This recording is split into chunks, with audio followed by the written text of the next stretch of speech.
वो हाथ मुँह धोकर वॉशरूम से बाहर निकली तो सामने ही तारा इसकी अलमारी खोले खड़ी थी। सुबह के लिए मेरा ग्रीन ड्रेस इस्त्री कर देना। तारा को इस्त्री का कहती वो तौलिया स्टैंड पर लटका कर जैसे ही पलटी तो बेड पर बिक पड़े अपने कपड़े देखकर चौंकी। तुम तो कह रही थी कि अभी तुम्हें कज़न की शादी पर जाना है तो फिर ये वापस क्यों ले आई हो? वो कहती जल्दी से इसकी जान नहीं पाई। मैं तुमसे कुछ पूछ रही हूँ। इसे खामोशी से कपड़े हैंगर पर लटकाते देखकर वो दोबारा बोली, मगर वो बिना कोई जवाब दिए और बिना इसकी तरफ देखे अपने काम में मगन रही। कुछ देर बाद वो अलमारी बंद करके जब पलटी तो रोशाना ने इसके पीछे ही खड़ी थी। आपके कपड़े और जूते मैंने अलमारी में रख दिए और ज्वेलरी भी बॉक्स में डाल दिया है। अच्छे से चेक कर लीजिएगा। अगर कोई चीज़ ख़राब हो गई हो तो माफ़ कर देना। अगर चाहो तो मैं वैसे ही लाकर आपको दे दूँगी। वो ये कहकर फ़ौरन कमरे से बाहर निकल गई। वो जो मुँह खोले इसे देख रही थी। इसके बाहर निकलने से होश में आई। ये पागल-वागल हो गई है क्या? वो माथे पे हाथ मारते हुए बड़बड़ाई। तारा बात सुनो, वो उसकी पुकारती हुई तेज़ी से कमरे से बाहर निकली मगर तब तक वो नीचे जा चुकी थी। हद हो गई, बेइज़्ज़ती मेरी हुई और दिल पर ये ले गई है। वो खुद से बातें करते नीचे जाने के लिए बढ़ी। ऋषि यहाँ आना, तुम्हें कुछ दिखाना है। इससे पहले पोर्चा खाने में इसके पीछे जाती डाइनिंग टेबल पर बैठी रुमैसा ने इसे रोक लिया। ये देखो और बताओ मुझे कि इन 2 बैग्स में से अच्छा ज़्यादा कौन-सा है? इसने अपने मोबाइल इसके सामने करते पूछा। तुम्हें हर वक़्त शॉपिंग की सूझी रहती है, कभी कुछ और भी कर लिया करो। इसने इसके हाथ से मोबाइल पकड़ते हुए कहा। मासी इन दोनों के चाय के मग इनके सामने रखकर हॉल में बैठी बेबी फिरदौस चची और उल्फत बेगम को चाय सर्व करने लगी। मंगनी करवा तो रही हूँ, इससे ज़्यादा क्या करूँ? इसने शरारत से आँख दबाई और मग उठाकर चाय पीने लगी। रुमैसा की बात पर रुशाना मुस्कुराते हुए सर झटक कर चाय और मोबाइल की तरफ मुतवज्जा हो गई। अभी कुछ पल ही गुज़रे थे कि इसके दिमाग में कोई ख़्याल आया तो इसने चौंक कर सर उठाकर रुमैसा को देखा। वो भी इसे ही देख रही थी। रुशाना की मुस्कुराहट गहरी हो गई। क्या हुआ, ऐसे क्या देख रही हो? इसको खुद को देखता पाकर रुमैसा ने हैरत से पूछा। कुछ सोच रही हूँ या शायद समझने की कोशिश कर रही हूँ। रुशाना चाय का कप उठाते हुए बोली। मतलब ये कि बिहाइंड द सीन क्या चल रहा है? इसने चाहती नज़रों से देखते हुए कहा। है रुमैसा हैरान हुई। मुझे ऐसा क्यों लग रहा है कि अंधे के पैर तले खुशकिस्मती से बटेर आ गया है? हैं अंधा बटेर, ये क्या बोल रही हो? मैं समझ नहीं पा रही हूँ। रुमैसा ने उलझ कर पूछा। रुशान ने मेज़ पर मग रखकर इसकी तरफ मुड़ी। इसने हॉल में देखा तो सामने उल्फत बेगम फिरदौस चची की कुछ बात कर रही थी, मगर उल्फत बेगम का सारा ध्यान इन पर ही था। वो नागवारी से इन दोनों को बातें करता देख रही थी। वो एक हाथ पर मेज़ रखकर रुमैसा की तरफ झुकी। मुझे ये अरेंज से ज़्यादा लव एंगेजमेंट लग रही है। इसने इसके कान में सरगोशी की। क्या मतलब? इसने बौखलाते हुए उठना चाहा। तुम्हारी ओड़ी रंगत गवाह है कि ये बात वही है जो मैं समझी हूँ। बताओ ऐसा ही है ना? इसने इसको वापस चेयर पर बिठाते हुए इससे कहा। ज़रा मुझे तफ़सील बताओ, कब से चल रहा है ये सब? पापा प्लीज़ मम्मा को मत बताना, इनके मूड का कुछ पता नहीं चलता, मैं तुम्हें बाद में सारी बात बताऊँगी। इससे मलतजी निगाहों से इसे देखते हुए कहा। अभी वो मुस्कुराते हुए इसे देख रही थी कि हरीम पुप्पो करती सीढ़ियाँ उतरती हुई दिखाई दी और उसके पीछे ही रमशा भी तेज़ी से नीचे आ रही थी। हरीम सीढ़ियाँ उतरकर भागती हुई उसकी टाँगों से जा लिपटी। धक्का लगने से रुशान ने रुमैसा पे जा गिरी और उसके हाथ में पकड़ा चाय का मग छूटकर कुछ चाय रुमैसा की गोद में और कुछ हाथ पर गिरी। इसके चीखने से रुशाना जल्दी से पीछे हटी। Are you okay? उसका हाथ पकड़कर देखते हुए बोली जो सुर्ख हो चुका था। इससे पहले कि रुमैसा कोई जवाब देती, उल्फत बेगम ने इसे खींचकर पीछे किया और जोरदार थप्पड़ रुशाना के गाल पर दे मारा। रुमैसा अपने हाथ की तकलीफ भूलकर उल्फत बेगम को देखने लगी। रमशा भी मुँह पर हाथ रखे हक्का-बक्का खड़ी थी। तुमसे कितनी बार कहा है कि अपना ये मनहूस साया मेरी बेटी से दूर ही रहा करो। तुम्हें समझ नहीं आता क्या? क्यों मेरे बच्चों के पीछे पड़ी हो? जैसी मनहूस माँ वैसी बेटी। वो गुस्से से फनकारी रुशाना गाल पर हाथ रखे फटी-फटी आँखों से इन्हें देख रही थी। बेबे भी हैरत व बेयकीनी के मिले-जुले तासुरात से इन्हें देख रही थी। बेबे ने फिरदौस चची को उठते देखा जल्दी से उनका हाथ पकड़कर रोकते हुए नफ़ी में सर हिलाया। अब मेरी शक्ल क्या देख रही हो? दफ़ा हो जाओ यहाँ से। इसको वहीं खड़ा देखकर उन्होंने इसका हाथ पकड़कर पीछे धकेला। वो एक शिकवा कर निगाह बेबे पर डालती अपने कमरे की तरफ भाग गई। मम्मा क्या हो गया? इसे क्यों डाँट रही हैं? रुमैसा ने जल्दी से कहा। खामोश रहो तुम, ज़्यादा हिम्मत करने की ज़रूरत नहीं है। उन्होंने इसे झिड़का तो वो खामोश हो गई। वो इसे लेकर किचन में स्नैक की तरफ चली और नल खोलकर इसका हाथ नल से बहते पानी के नीचे किया। जलन कुछ कम हुई। उन्होंने नल बंद करके इसके सुर्ख़ात का मुआयना करते हुए इस्तफ़ार किया। रुमैसा ने खामोशी से इस बात में अपना सिर हिलाया। तुम आप कमरे में जाओ, मैं मुलाज़िमा के हाथ इस पर कुछ लगाने के लिए दवा भेजती हूँ। वो इसे कहती किचन से बाहर निकली और पीछे वो इन पर एक सिरदर्द सी निगाह डालकर रह गई। वो अपने कमरे में काउच पे गुमसुम सी बैठी थी। इसे उल्फत बेगम के थप्पड़ से ज़्यादा तो इस पर था कि बेबे या चच्ची में से किसी ने इन्हें नहीं रोका। इसकी क्या गलती थी? इसने कौन-सा जानबूझकर रुमैसा का हाथ जलाया था? और उल्फत बेगम ने तो इसे इसकी माँ का ताना क्यों दिया था? अभी वो इन्हीं सोचों में मुँह देके हरीम के बाजू हिलाने पर होश में आई। आई एम सॉरी, इसने निगाहें झुकाए कहा। इट्स ओके बेटा, इसने फीका सा मुस्कुराते हुए कहा। मेरी वजह से रोमी फूफो की मम्मा ने आपको थप्पड़ मारा, मगर मैंने जानबूझकर नहीं किया था, बस अचानक से हो गया। इसका हाथ पकड़कर इसने कहा, कोई बात नहीं गुड़िया, हो जाता है। इसके बाल संवारते रोशान ने नरमी से कहा। दर्द हो रहा है? इसके गाल पर अपने लब रखते हुए हरीम ने पूछा, तो उसकी आंखों में नमी चमकी। नहीं, अब नहीं हो रहा। आंखों में आई नमी साफ करते हुए मुस्कुराई। इसको उठाकर गोद में बिठाकर इसका ध्यान बटाने की खातिर उससे स्कूल के बारे में बातें करने लगी। क्या बात है, आज घर में इतनी खामोशी क्यों है? रात का खाना खाते खाते हुए आका जान ने पूछा। वो निकी बिल्ली अभी तक नहीं आई ना?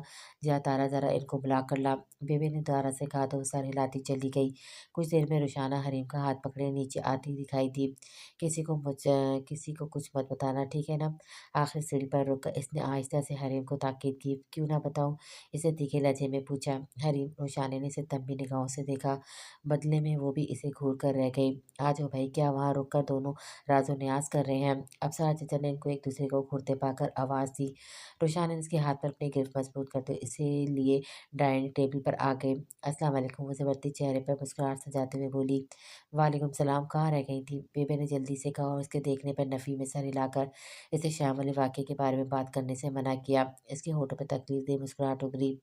रमशा, तुम ये चेयर मुझे दे दोगी? इसने हरीम की तरफ जानिब इशारा किया तो उठकर साथ वाली कुर्सी पर जा बैठी। वो हरीम को बिठाकर खुद इसके लिए प्लेट में सालन निकालने लगी। कैसी हो पुत्र? तुम्हारी बेबे बता रही थी कि तुम्हारी तबीयत खराब है, इसलिए कमरे में आराम कर रही हो।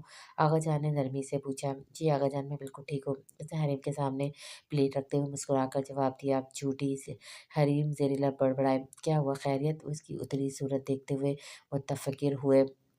जी बस सर में थोड़ा दर्द था। आप परेशान हो? बिल्कुल ठीक हूँ, टैबलेट ले ली थी। निवाला बनाकर हरीम के मुंह में डालते हुए इसने जवाब दिया। थप्पड़ तो गाल पर लगा था, तो दर्द सर में कैसे चला गया? हरीम इसे देखते हुए आहिस्दगी से पूछा। रमशा जो वहीं साथ ही बैठी थी बेसाख्ता हंसी छुपाने को अपना चेहरा छुपा गई। हरीम, सुकून से खाना खा लो, वरना मुझसे बुरा कोई नहीं होगा। रोशानी ने दांत पीसे। क्या बात है, क्यों झड़क रही हो उसे?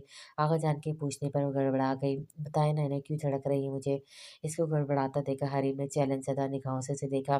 क्या इशारों कनाइयों में बात कर रहे हो? कुछ नहीं आगा जान, ये कह रही है कि खाना नहीं खाना, बाहर से कुछ मंगवा दो। आपको तो पता तो है बाहर की चीज़ें नुकसानदेह होती है, हर वक्त तो नहीं खा सकते ना। रोशानी ने इनको अपनी जानिब देखता पाकर जल्दी से बात बनाई। पहले रूमी फूफो को कि पहले रूमी फूफो की मम्मा से थप्पड़ खाया, अब झूठ बोलने की वजह से फरिश्तों से भी खाएँगी। खैर मुझे क्या, बोलती रहे। वो मुँह बढ़ाकर बड़बड़ाती हुई इसके हाथ से पानी का गिलास लेकर पीने लगी। इसका मुँह बंद होता देखकर इसने सुख का साँस लिया। आपकी चाय और हरीम का दूध। तारा ने साइड टेबल पर ट्रे रखते हुए कहा तो रुशाना ने चौंक कर इसे देखा, जो संजीदगी से गिलास उठाकर हरीम की तरफ बढ़ा रही थी। तुम नाराज़ हो मुझसे? वो हरीम को गिलास पकड़ाकर कमरे से बाहर जा रही थी कि रुशाना की आवाज़ पर रुकी। नहीं तो मैं भला किससे क्यों नाराज़ होने लगी? इसने बेतासुर लहजे में कहा।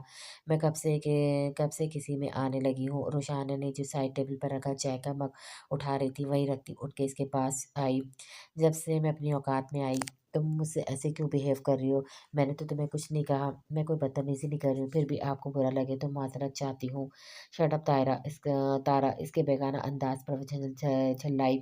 अगर आपको कोई काम है तो बताइए, बुर्ज-ख़ाने में बर्तन पड़े हैं और बहुत से काम है मुझे। इसकी बात को नज़रअंदाज करते हुए तारा ने कहा, बकवास बंद करो अपनी, क्या ड्रामा लगा रखा है? वापस अपनी औकात पर आ जाओ, वरना मुझसे बुरा कोई नहीं होगा। इसको इन्हीं तेवरों पे खड़ा देखकर वो गर्राई। औकात में ही तो आई हूँ रुशाना बीबी, वरना तो अपनी हैसियत औकात को भूल ही चुकी थी, जो कि मेरी सबसे बड़ी गलती थी। खुद को इस घर के मुलाज़िम की बजाय फ़र्द समझ बैठी थी। तुम क्यों ऐसी बातें कर रही हो? हम लोग दोस्त हैं, क्या हमारी दोस्ती इतनी कमज़ोर है, जो किसी के कुछ भी कहने से ख़त्म हो जाएगी? दोस्त नहीं रुशाने बीबी, नौकर बस नौकर होता है, चाहे वो मालिक के कितना ही करीब हो, रहता वो कम हैसियती है। कीमती जोड़ा पहन लेने से इसकी हकीकत बदल नहीं जाती। दुनिया वालों के लिए वो मुलाजिम ही होता है, और वैसे भी मालिक और मुलाजिम में वफादारी का रिश्ता तो हो सकता है, दोस्ती का नहीं। इसने संजीदगी से जवाब दिया। देखो तारा, ताईजान की नेचर से तुम बहुत अच्छे से वाकिफ़ हो, तुम इनकी बातों को क्यों दिल पर ले रही हो? तुम जानती हो ना वो बोलते हुए कुछ नहीं सोचती। मुझे वो कितनी बार बातें सुना चुकी हैं, और अभी कुछ देर पहले तो वो अपने हाथ का नमूना भी दिखा चुकी हैं और तब भी उन्होंने मुझ पर ही तंज किया था, ये बात तुम भी जानती हो। इनका मकसद मुझे ही तकलीफ देना था, वरना तुमसे इनकी क्या दुश्मनी। इसका हाथ थामकर रुशाने ने तहम्मुल से कहा, वरना इसके यूँ रुशाने बीबी कहने पर इसका दिल चाहता है इसके हाथ से ट्रे पकड़कर इसके सर पे दे मारे। मुझे कुछ काम है। वो अपना हाथ छुड़ाते कमरे से निकल गई। तारा रुको तो, वो उसके पीछे निकली मगर वो तेज़-तेज़ कदमों से सीढ़ियाँ उतरती नीचे चली गई। तारा पप्पू और आपका झगड़ा हुआ है? हरीम इसको अपनी पेशानी में सलता देकर इसके पास आई। नहीं बेटा, हम भला किस बात पर झगड़ा करेंगे? इसके बाल संवरते हुए इसने ठंडी सांस खारिज की। तो वो ऐसे क्यों बिहेव कर रही थी जैसे जानती ना हो? कुछ नहीं बेटा, आप सो जाओ। वो उसका हाथ थाम कर बेड तक लाई और उसको लिटाकर इस पर कंबल दुरुस्त करते हुए इसके पास बैठ गए। इसने साइड टेबल पर रखा चाय का मग उठाकर लबों से लगाया तो वो ठंडी हो चुकी थी। तुम यहीं रहो, मैं चाय बनाकर लाती हूँ। बाहर नहीं आना, बहुत ठंड हो रही है, बीमार पड़ जाओगी। इसको ताकीद करते हुए वो मग उठाकर बाहर आई। नीचे आई तो गजान लैपटॉप पर लिए हॉल में बैठा हुआ था। इसके साथ ही साथ भी मौजूद था। इसको खामोशी से बावर्चीखाने में जाता देखकर वो लैपटॉप साथ को पकड़ाकर तेजी से इसके पीछे आया। तुम्हें एक गुड न्यूज़ देनी थी। वो उसके पास आकर खड़ा हुआ, खुशी से इसके चेहरे से आया थी। यार रिस्पॉन्स तो दो, खबर वाकई अच्छी है और बहुत बड़ी है। इसको खामोशी से केतली में पानी डालकर चूल्हे पर चढ़ाता देखकर इसने कहा, मैं तुमसे बात कर रहा हूँ। वो नो लिफ्ट का बोर्ड चेहरे पर सजाए फ्रिज की तरफ मुड़ी और झुककर फ्रिज में रखी छोटी केतली से दूध निकालने लगी। इधर तो देखो, तुम मुझसे नाराज़ हो। इसके हाथ से चीनी का डिब्बा लेकर रखते हुए इसने इसका रुख अपनी तरफ किया। नाराज़ इनसे हुआ जाता है जिन पर कोई हक हो, कोई ताल्लुक हो। तुम्हें ये गलतफहमी नहीं होनी चाहिए। वो इसके हाथ से अपना हाथ निकालते हुए सपाट लहजे में कहती, दोबारा से इसने चीनी का डब्बा उठाकर खोलने लगी। इसकी बात पर गधान के माथे पे बल नमूदार हुए। मुझसे भी ज़्यादा तुमसे किसी का गहरा ताल्लुक हो सकता है? इसके अंदाज में सख्ती और आई थी। रोशाना ने पलट कर इसे देखा। देखो रोशा, मैं सिर्फ ये कह रहा हूँ कि तुम ऐसे क्यों बिहेव कर रही हो? कोई गलती हुई है तो बताओ मुझे, मगर यूँ अजनबी रवैया ना रखा करो। मुझे तकलीफ़ होती है यार, तुम नहीं जानती तुम्हारा मुझे यूँ नज़रअंदाज करना कितनी ज़ोर से दिल पर लगता है। इसको अपनी जानिब देखता पाकर इसने वज़ाहत दी, और मेरी तकलीफ़ का क्या है? कभी सोचा है मुझे कितनी तकलीफ़ होती है जब तुम्हारी माँ मुझे सबके सामने बेइज़्ज़त करती है? मुझे कितनी एम्बैरेसमेंट होती है जब वो किसी के भी सामने कुछ भी बोल देती हैं। ये सब मुझे भी फ़ील होता है ग़ज़ान, मैं भी हर्ट होती हूँ। क्या मैं इंसान नहीं हूँ? उसने तेज़ आवाज़ में कहा, कोशिश के बावजूद भी वो आँखों में आती नमी को नहीं रोक सकी। मम्मा, उन्होंने फिर से तुम्हें कुछ कहा है? क्या कहा है? इसने चौंक कर पूछा। कुछ नहीं। वो जल्दी से रुख मोड़कर सिंक की तरफ आई और वो आंसू छुपाने के लिए चेहरे पे पानी के छींटे मारने लगी। प्लीज़ रोशा, कुछ बताओ तो सही, हुआ क्या है? वो मुत्तफ़िर सा इसकी जानिब बढ़ा। ये तुम्हारा मसला नहीं है, शायद किसी का भी मसला नहीं है। वो दुपट्टे से चेहरा साफ करती दोबारा से सपाट लहज़ा अपना चुकी थी। रोशा वो इसकी हालत और मूड को देखते हुए कुछ कहते-कहते वहीं रुक गया। अच्छा तुम परेशान हो, मैं मामा से बात करता हूँ, आइंदा तुम्हें कुछ नहीं कहेंगी। इसको खामोश देखकर इसने नरमी से कहा, ताकि वो ये समझे कि मैंने इनकी शिकायत लगी और इन्हें एक और मौका मिल जाए मुझे ज़लील करने का। खुदा का वास्ता गधान, बस करो, रहम करो मुझ पर। सगे रिश्ते तो पहले ही नहीं है मेरे पास, जो आसरा है वो भी मुझसे दूर करके क्यों मुझ पर ज़िंदगी मज़ीद तंग कर रहे हो? साँस लेने के लिए कोई तो खिड़की खुली रहने दो। मानती हूँ मैं लावारिस हूँ, पैदा करने वाले सालों पहले छोड़कर जा चुके हैं, मगर इस बात को सज़ा तो ना बनाओ मेरे लिए। इतनी आसानी तो दे सकते हो ना? वो जो मग में चाय डालने लगी थी, इसकी बात में फट पड़ी थी। शुरू में इसके लहजे में जितनी सख्ती दर आई थी, आखिर में आकर इतनी ही बेबसी थी। वो लबीचे से देख रहा था, जो बेबसी की हदूदों पर थी। वो खामोशी से खड़ा इसे तक रहा था। इसे समझ नहीं आता इसे क्या कहे। एक बार फिर संग की तरफ गई और अपना चेहरा धोने लगी। जानती थी हरीम अभी जाग रही होगी, उसका चेहरा रोया हुआ चेहरा देखकर 100 तरह के सवाल करेगी और हंगामा अलग बर्पा करेगी। वो अच्छी तरह से मुँह धोकर एक गहरी सांस लेकर खुद को पुरसुकून करती बाहर की तरफ बढ़ी कि एकदम से रुकी और मुड़कर 2 कदम चलती हुई गज़ान के पास से आई। तुम्हारे सामने हाथ जोड़ती हूँ, अगर तुम्हें मुझसे थोड़ी-सी भी हमदर्दी है ना गज़ान, तो खुदा का वास्ता आज के बाद मेरे रास्ते में मत आना। वो उसे हाथ जोड़कर कहती पोछाखाने से निकल गई। रोशा इसके लब हिले रोशा रोशा इसके लब हिले, मगर आवाज़ इतनी थी कि वो खुद को भी बामुश्किल सुन पाया। वो चाहने के बावजूद भी इसे कुछ बोल नहीं पाया था। इसकी आँखों में आँसू थे, गुस्से और दुःख से सुर पड़ता चेहरा और अपने सामने हाथ जोड़कर खड़ा देखकर इसके लफ्ज़ जैसे कहीं खो गए थे। वो साकत से खड़ा बुर्ज-खाने के खुले दरवाज़े को देख रहा था। वो कमरे में आई तो हरीम सो चुकी थी। वो दरवाज़ा अंदर से लॉक करती वहीं बैठ गई। वो जो कब से खुद पर ज़ब्त करती हल्कान हो रही थी, अब सबकी तनाबें टूटती महसूस हुई और वहीं बैठे फूट-फूट कर रो दी। तुम मर क्यों नहीं जाती रुशाने? आखिर किस लिए ज़िंदा हो? वो रोते-रोते एकदम से चीखी। इसकी चीख पर हरीम जो कुछ देर पहले ही सोती हड़बड़ाकर उठ बैठी और घबराकर इधर-उधर निगाह दौड़ाने लगी, तो रुशाने को दोनों हाथों की मुट्ठियों में बालों को जकड़े ज़मीन पर बैठे पाया। मर जाओ रुशाने, अनवर अली क्या करोगे इतना जीकर? कौन है जिसके लिए जी रही हो? वो बड़बड़ाती हुई दरवाजे से टेक लगाती आँखें बंद कर गई। हरीम कुछ देर वहीं बेड पे बैठी इसे देखती रही, फिर कंबल साइड पर फेंक दी, नीचे उतरकर इसकी तरफ आई। अपने चेहरे पर किसी के हाथों का लम्स महसूस करते हुए इसने झट से आंखें खोली तो हरीम को अपने आंसू साफ करते पाया। अरे तुम क्यों उठ गई? चप्पल कहाँ है? इतनी रात को नंगे पाँव ले फिर रही हो। चलो बेड पर मैं भी आती हूँ। वो अपने आंसू साफ करती उठने लगी कि हरीम इसका हाथ पकड़कर नफ़ी में सर हिलाते खुद इसके आंसू पोंछने लगी। मैं हूँ आपके पास और हमेशा आपके साथ रहूँगी। आइंदा मत कहिएगा कि आपका कोई नहीं है। वो उसका चेहरा साफ करते उसके गले लगते हुए बोली, ये सब अच्छे नहीं हैं, खास तौर पे रूमी फूफू की मम्मा आपको बिलावजह डाँटती हैं। इसने इरादा होकर हरीम का इसका हाथ पकड़ बेड तक लाई। आप प्लीज़ रोएँ नहीं वरना मैं भी रोने लग जाऊँगी और फिर हम दोनों को चुप कौन करवाएगा? देखने वाले तो हमें पागल ही समझेंगे। इसके बहते आँसू साफ करते हुए उसने कहा, तो वो ना चाहते हुए मुस्कुरा दी। इसको मुस्कुराता देखकर वो गहरी सोच में डूब गई। पप्पू मेरे पास आकर मुस्कुरा रही हैं, इसका मतलब मैं इन्हें खुश रख सकती हूँ और मुझे अब वो कुछ करना है वरना तो ये लोग मेरी पप्पू को बहुत तंग करेंगे। इन्हें तो मेरी पप्पू की कोई परवाह ही नहीं है। बस आज से मैं इनका बहुत सारा ख़्याल रखूँगी। अगर किसी को और किसी को तंग नहीं करने दूँगी। उम्मीद थी कि मुँह के ज़ाविये बिगाड़ती हुई अपनी सोच में बहुत आगे निकल जाती कि रोशाना ने इसकी खुद पे जमी नज़रें देखकर इसकी आँखों के सामने चुटकी बजाकर इसको ख़्यालों की दुनिया से बाहर लाई। कहाँ खो गई हो? ये लोग बिल्कुल भी अच्छे नहीं हैं मगर मैं बहुत अच्छी हूँ इसलिए आप मेरे साथ रहेंगी। आपको पता है मैंने अभी इसी वक़्त कुछ सोचा है, आप लेट जाएँ मैं बताती हूँ। वो खुद प बेड पर चढ़ते हुए इसका बाजू पकड़कर इसे लेटने का कहते हुए कंबल खींचकर सीधा करने लगी। चेहरे पर बला की संजीदगी थी। अच्छा ऐसा क्या सोचा है? रुशाना ने इसकी हद दर्जा संजीदगी पर हैरान होते हुए पूछा। आप खुद तो अपना ख़्याल रखती नहीं, इसलिए आज से मैं आपका ख़्याल रखूँगी। डेली स्कूल जाऊँगी, अच्छे से पढ़ूँगी, बड़ी अफ़सर बनूँगी और फिर शहर में घर लेकर आपको साथ लेकर यहाँ से चली जाऊँगी। फिर रहेंगे ये लोग अकेले, हम चले जाएँगे यहाँ से। मोहब्बत और फ़िक्र से इसके गाल पर हाथ रखती अपना 20 साला मंसूबा इसकी गोश गुज़ार कर गई। रोशाना कुछ पल तो उसे देखती रही फिर कहकमा लगा गई। आप मेरा मज़ाक उड़ा रही हैं? इसकी नन्ही पेशानी फ़ौरन शकन आलूद हुई। बिल्कुल भी नहीं, इसने नफ़ी में सर हिलाया। तो फिर हँस क्यों रही हैं? इसने आँखें छोटी करके इसे देखा, कम घूरा ज़्यादा था। रोशानी ने इसके बिगड़ते तेवर देखकर उठ बैठी। वो इसलिए कि अभी मैं 26 से 27 साल की हूँ और आपको कम से कम 20 साल लग जाएँगे अफ़सर बनने में। तब तक तो मैं बूढ़ी हो चुकी होंगी। सफ़ेद बाल, झुकी कमर, आँखों पे मोटे शीशों वाली ऐनक और हाथ में लाठी। इसने मुस्कुराते हुए उसे समझाया, तो फिर तो आपको और भी केयर की ज़रूरत होगी ना। बस मैंने सोच लिया कि मैं अपना घर बना लूँगी जिसमें हम दोनों रहेंगे और वो कुछ कहते-कहते रुक गई। और क्या? इसको एकदम से हो खामोश होता देखकर इसने पूछा, बस यही यही। इसने हाथ से इशारा किया, कितना क्यूट है मेरा बच्चा। रुशाना ने मुस्कुराते हुए बाहें वाँकी तो वो उठकर इसके गले लग गई। लव यू मेरी स्वीट डॉल, फूफो आपसे बहुत प्यार करती है। इसके लबों पर लप रखते हुए इसने कहा। और मैं भी इसके साथ लिपटे हुए इसने कहा, बस एक बार मैं अपना घर ले लूँ फिर इनमें से किसी को भी वहाँ लेकर नहीं जाऊँगी। बस मैं और पप्पू रहेंगे, इन सबको यहीं छोड़कर जाऊँगी। मगर मैं ये बात पप्पू को नहीं बताऊँगी। ऐसे ही फिर सब जाने बैठ जाती हैं। वो इसके साथ लगी टेढ़े-मेढ़े मुँह बनाती बहुत आगे की प्लानिंग करने लगी। तुम्हारा हाथ अब कैसा है? मैं ठीक हूँ मम्मा, मगर आपको रोशे को यूँ थप्पड़ नहीं मारना चाहिए था।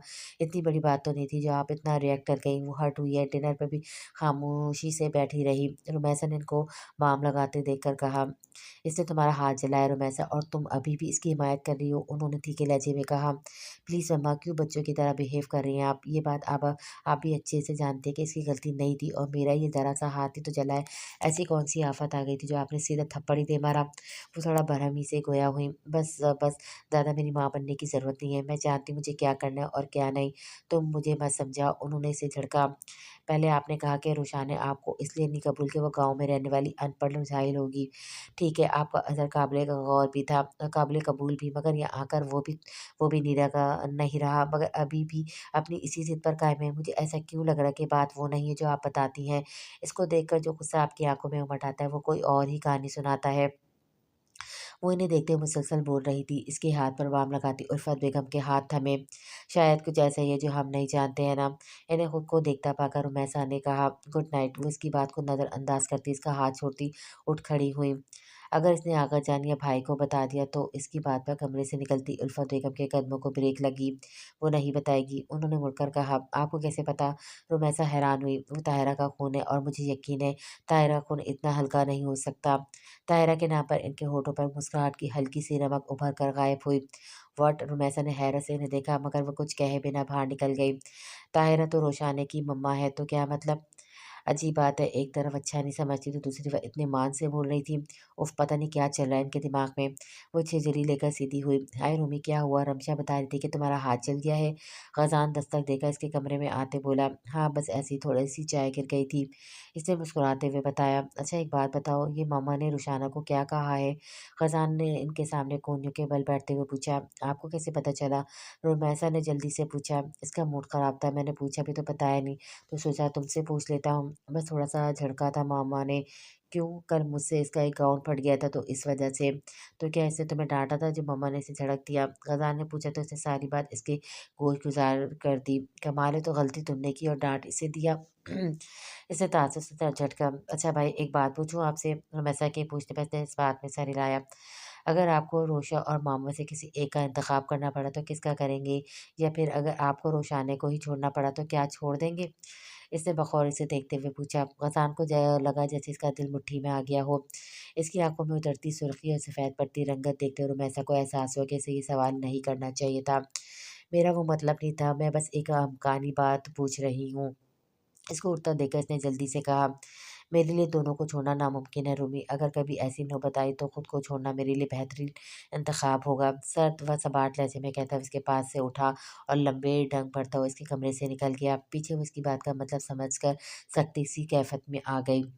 तुम्हें पता है मैंने खाला से कहा है अगर बेटी हुई तो इसका नाम मैं रखूंगी। इसने चहकते हुए कहा, तायरा मैं तुमसे बात कर रही हूँ, सुन तो लो। इसके नो रिस्पॉन्स पर इसने इसके हाथ से डाइजेस्ट खींचा। उफ़, क्या है भई, 2 ना डाइजेस्ट में तिरछी कहानी पड़ रही थी। इसने हाथ बढ़ाकर इसके हाथ से लेना चाहा। मेरी बात तो सुनो, मैंने बेबी का नाम खाला को बता दिया और इन्हें भी बहुत पसंद आया है। हाँ, जैसे तुम कहोगे और निग्हत भाभी रख लेंगी, फालतू की प्लानिंग मत करो। उल्फत और शराफत से वापस कर दो मेरा डाइजेस्ट। इसने मुँह बनाते हुए कहा, मैंने तो इसलिए तो खाला के कान में बात डाली है। इसने अपनी प्लानिंग पर खुद को दाद दी। तुम अच्छे से जानती हो भाभी के सामने खाला की कहाँ चलती है। खैर नाम क्या सोचा है? इसने इश्तियाक से पूछा। रोशानी और निकनेम रोशे। इसने गाल पर उँगली रखते हुए मुस्कुराकर बताया। नाम तो बहुत अच्छा है मगर निकनेम रोशे ही क्यों? रोशी या रोशा क्यों नहीं? ताहिरा इसकी एक्साइटमेंट पर मुस्कुराए। नहीं नाम मुझे बहुत पसंद है रोशे, कितना क्यूट लगता है ना रोशे। और ये भी तुमने डाइजेस्ट में किसी हीरोइन का नाम पढ़ा होगा। ताहिरा ने हँसते हुए कहा तो खिलखिलाकर हँस दी। वो काफ़ी देर से खिड़की में खड़ी थी। खिड़की का एक पट खुला होने की वजह से कमरे में अच्छी खासी ठंड हो चुकी थी। नवंबर का महीना शुरू हो चुका था और सरेशाम भी ठंड पड़ना शुरू हो जाती थी। इज़हार साहब बैठे-बैठे किसी किताब के मुताले में मसरूफ़ थे और कहाँ-भागाए इन्हें भी देख रहे थे, जो पिछले आधे घंटे से वहाँ खड़ी माज़ी के धुंधलोक में गुम थी। खिड़की बंद कर दें, ठंड लग रही है। इज़हार साहब ने इन्हें मुख़ातिब किया। मैं आपसे कुछ कह रहा हूँ बेगम। इनको इसी पोज़ीशन में खड़ा देखकर उन्होंने दोबारा कहा। इनके मुतवज्जो न होने पर वो किताब रखते उठकर इनके पास आए और आगे होकर नीचे देखा। वो मगर सिवाय अंधेरे के कुछ ना दिखाई दिया। उन्होंने बाजू से पकड़कर इनका रुख अपनी तरफ मोड़ा तो उनकी आँखों में अटके आँसू देखकर वो चौंके। क्या हुआ? आप रो क्यों रही हैं? सब खैरियत है ना? उन्होंने मुतफ़क्किर लहजे में पूछा। मैंने इसे थप्पड़ मारा है। वो अपना हाथ सामने करते हुए बड़बड़ाई। थप्पड़ मारा है? किसे? वो इनकी बड़बड़ाहट सुनकर हैरान हुए। मुझे ऐसा नहीं करना चाहिए था। मैंने इसके गाल पर थप्पड़ मारा है। कितनी बेयकीनी थी इसकी आँखों में। मैं ऐसा कैसे कर सकती हूँ? धीरे-धीरे इनकी बड़बड़ाहट ऊँची होती जा रही थी। इज़हार साहब उलझन भरे अंदाज में इन्हें देख रहे थे। क्या बोले जा रही हो? बावजूद कोशिश के भी जब कुछ पल्ले न पड़ा तो वो झंझला उठे। मैं आपसे कुछ पूछ रहा हूँ, किसे थप्पड़ मारा है, ख़ज़ान को या रुमैसा को? तंग आकर उन्होंने उल्फत बेगम को झंझोड़ा। रोशे को। उन्होंने आहिस्तगी से कहा, कब से आँख में अटका आँसू बहकर गाल तक जा बह पहुँचा। रोशे को। उन्होंने ताज्जुब से इन्हें देखा। अगले लम्हे किसी ख़्याल के तहत वो ठटके। रोशे मतलब रुशाने को? उन्होंने भरपूर हैरत से पूछा तो उल्फत बेगम ने आहिस्तगी से सर हिला दिया। इज़हार साहब ने बेइख्तियार इनके बाजू से अपना हाथ हटाया। "आपका दिमाग ठीक है? जानती भी हैं क्या कह रही हो?" दबा-दबा सा चिल्लाए। "मैं ऐसा नहीं करना चाहती थी। पता नहीं मुझे क्या हो गया था। जाने कैसे अचानक से मेरा हाथ उठ गया। मेरा ऐसा कोई इरादा नहीं था।" वो बेड पे बैठते हुए आहिस्तगी से बोली। "आपका इरादा क्या था, क्या नहीं? मगर आपने इसे थप्पड़ मारा है उल्फत बेगम।" वो लफ्ज़ों पे ज़ोर देते हुए बोले। "अम्मा को पता है इस बात का?" "जी।" उल्फत बेगम ने आँखें साफ़ करते सर हिलाया। "तो उन्होंने आपको कुछ नहीं कहा?" उन्होंने हैरत से पूछा क्योंकि अभी कुछ देर पहले ही तो उनके पास से उठकर आ रहे थे और उन्हें ऐसा कुछ नहीं बताया था। नहीं, उल्फत बेगम ने यकलफ़्ज़ी जवाब दिया। "ग़ज़ान जानता है?" नहीं, अब की बार उन्होंने मुख्तसर जवाब दिया। वो चंद लम्हे इन्हें देखते रहे जो इस तरह आप किसी कैफ़ियत में अपने हाथ मसल रही थीं। फिर गहरी साँस लेकर सामने रखी कुर्सी पर जा बैठे।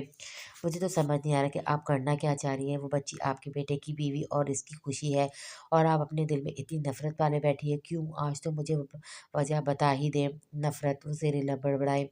"प्लीज़ उल्फत मेरी बात ध्यान से सुनें। हमारा बेटा हमसे ख़ास तौर पे आपसे बेइंतहा मोहब्बत करता है। अगर आप अपनी ज़िद से पीछे न हटी तो मैं जानता हूँ ग़ज़ान पीछे हट जाएगा, मगर मैं ये भी जानता हूँ कि फिर आप अपना बेटा खो देंगी। मैं नहीं जानता कि आपको इस बच्ची से आख़िर मसला क्या है? क्यों आप इससे इतनी नफ़रत" "नहीं, नहीं, मैं नफ़रत नहीं करती। मैं भला इससे क्यों नफ़रत करूँगी?" उल्फत बेगम ने जल्दी से इनकी बात काटी। "तो फिर ये सब क्या है? इस रिश्ते से क्यों मना कर रही हो? क्यों बिला वजह ऐसे डाँटती है? आप नहीं समझेंगे।" इनके लहजे में बेबसी दर आए। "ओके फ़ाइन, मैं नहीं समझ सकता मगर आप खुद को तो समझा सकती हैं ना। आप ज़रा ठंडे दिल से सोचें, रुशान पढ़ी-लिखी, इंडिपेंडेंट समझदार और सुलझी हुई लड़की है और सबसे बढ़कर ग़ज़ान की पसंद है। सब कुछ एक तरफ करके आपके लिए यही बात अहम होनी चाहिए कि हमारी बेटी की खुशी इसके साथ रहने में है। इसमें इसका कसूर भी नहीं है, बीवी है वो इसकी, निकाह हमने खुद करवाया था, वो शरअन और कानूनन इस बात का हक़ रखता है। मैं या कोई और इस पे एतराज़ नहीं कर सकते। खुदारा समझें इस बात को।" इनको उलझा हुआ देखकर इज़हार साहब ने नरमी से समझाना चाहा। "मैं कोशिश कर तो रही हूँ और इसी कोशिश के नतीजे में आपने थप्पड़ मार दिया।" उन्होंने तंज़ किया। "इसके लिए मैं शर्मिंदा हूँ," उल्फत बेगम ने जल्दी से कहा। "होना भी चाहिए मगर मुझसे नहीं रोशाने से क्योंकि तकलीफ़ आपने इसे पहुँचाई है। इस बच्ची की ख़ामोशी का नाजायज़ फ़ायदा उठा रही हैं आप।" उन्होंने उठते हुए कहा। "इसकी यही ख़ामोशी तो चुभ रही है मुझे। वो ताहिरा की तरह सब सुनकर भी ख़ामोश क्यों हो जाती है? पलट कर जवाब क्यों नहीं देती?" वो ज़ेरे लब बड़बड़ाई। इज़हार साहब भी इनकी बड़बड़ाहट सुनकर रुके। बेइख्तियार इनके ज़हन में बेबे की बातें गूंजी जब रुशान ने इस पेपर बनाकर लाई थी। इस दिन रात को उन्होंने इज़हार साहब और ग़ज़ान को परेशान देखकर इन्हें इनके हाल पर छोड़ने की ताकीद की थी। ये कहकर अगर ज़मीर ज़िंदा हो तो ख़ामोशी बेहतरीन इलाज होता है और मुझे यकीन है उल्फत का ज़मीर अभी ज़िंदा है। तो आपने खुद एहतसाबी शुरू कर दी है बेगम। वो मुस्कुराते हुए बेड पर आए और लैंप ऑफ करते लेट गए, जबकि उल्फत बेगम वहीं बैठी एक बार फिर सोचों में गुम हो गई थी। आई एम सॉरी ताहिरा, वो गहरी सांस लेती तसव्वुर में इनसे मुखातिब हुई और उठकर वॉशरूम में चली गई। आपको बेबे ने बुलाया है, वो जॉगिंग करके लौटा तो मासी ने इसे पैगाम दिया। वो अपने कमरे में जाने की बजाय इनके पास चला आया। बेबे जाए नमाज़ पर बैठी तस्बीह कर रही थी। इसको देखकर उठकर बेड पर आई। "इधर आ, मुझे तुझसे बात करनी है।" इसको दीवार के पास रखे सोफ़े पे बैठते देखकर उन्होंने इसे अपने पास आने का इशारा किया तो वो उठकर इनके पास आ बैठा। "ख़ैरियत, इतनी सुबह-सुबह बुलाया है? शानू से तेरी बात हुई है?" वो इसके नॉर्मल तासुरात से समझ गई थी कि वो लाइल्म है। "कहाँ बेबे, आपकी पोती का मुँह कहाँ लगाती है मुझे? अगर वो किसी न किसी तरह नॉर्मल होने पे भी लगती है तो मम्मा के साथ खटपट हो जाती है और फिर से रूड बिहेव पर अपना लेती है।" इसने ठंडी साँस ख़ारिज करते हुए कहा। "शुरू से सुनते आए कि बाहर के लड़के तेज़ होते हैं मगर तुझसे तो एक लड़की नहीं सँभाली जा रही है।" बेबे ने मुस्कुराहट दबाते हुए कहा। "मैं मज़ाक के मूड में नहीं हूँ यार, वो रात भी रो रही थी। मुझे समझ नहीं आ रही कि क्या करूँ?